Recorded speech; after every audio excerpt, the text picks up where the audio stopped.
बहू, तुमने मेरे लिए खीर अलग निकाली या नहीं? कहीं भूल मत जाना। बाबूजी, हर समय शिकायतें मत करते रहा करिए। जो मिले चुपचाप खा लिया कीजिए। अब वो समय भूल जाइए जब अम्मा हर समय आपकी सेवा में लगी रहती थी। आपकी बहू आपको दोनों समय का खाना दे देती है, वही बहुत है। मानस ने अपने वृद्ध पिता लाल सिंह जी से कहा, मानस, मैंने तो सिर्फ बहू से कहा था कि जब भी कुछ मीठा बनाया करे मेरे लिए बिना शक्कर का निकाल दिया करे, क्योंकि मैं खा नहीं सकता मीठा। शुगर है ना, इसलिए खाते डर लगता है। बस वही बहू को याद दिला रहा था।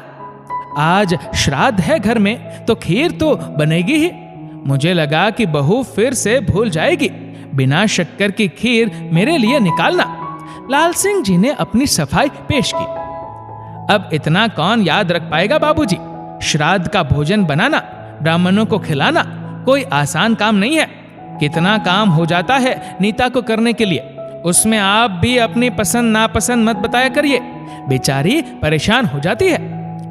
बेटे के मुंह से अपनी पत्नी के लिए सहानुभूति भरे बोल सुनकर लाल सिंह बाबू अपने कमरे में आकर बैठ गए और अपनी पत्नी सुधा जी की तस्वीर पर चढ़ी माला ठीक करते हुए बोले, देख रही हो सुधा, जिस बेटे की पसंद नापसंद देखते हुए हमने अपनी पूरी जिंदगी बिता दी, वही आज हमसे कह रहा है कि बाबूजी हर समय अपनी पसंद नापसंद बताकर उसकी पत्नी को तंग मत किया करिए।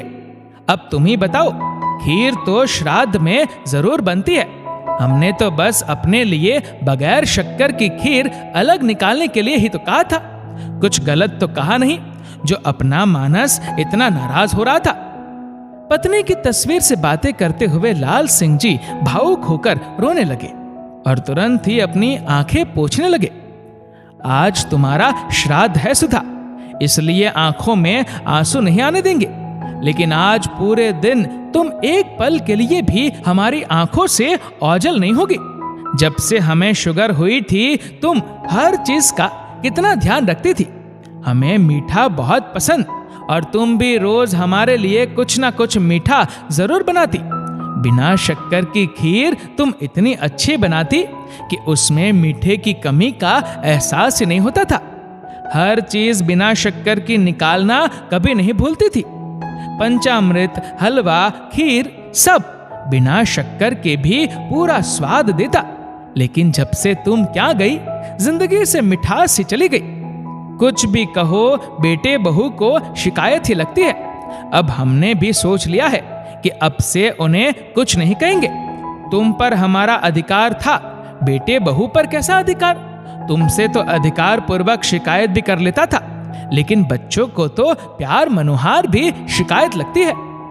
सुधा, बच्चे इतने क्यों बदल जाते हैं? 2 वक्त का खाना भी मुश्किल से एहसान जताकर देते हैं। हम भी तुम्हारे साथ ही चले जाते तो अच्छा था।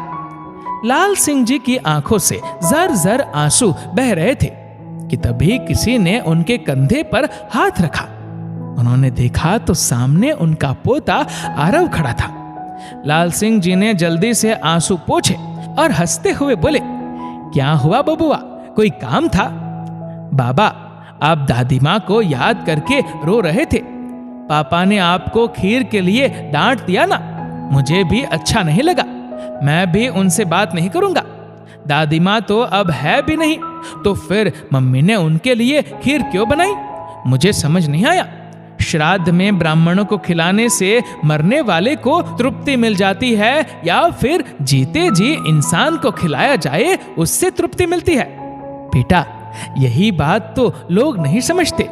जीते जी तो माँ बाप को खिलाकर संतुष्ट नहीं कर पाते। मरने के बाद श्राद्ध में उनका मनपसंद खाना ब्राह्मण को खिलाकर पितरों की तृप्ति का ढोंग करते हैं। तुम ऐसा बिल्कुल मत करना। तुम अपने माता पिता को जीते जी संतुष्ट करना, ना कि उनके मरने के बाद। श्राद्ध खिलाने का महत्व तभी है जब आपने जीते जी अपने बुजुर्गों की आत्मा को खुश रखा हो। इस वीडियो को लेकर आपकी क्या राय है? नीचे कमेंट करके जरूर बताएगा।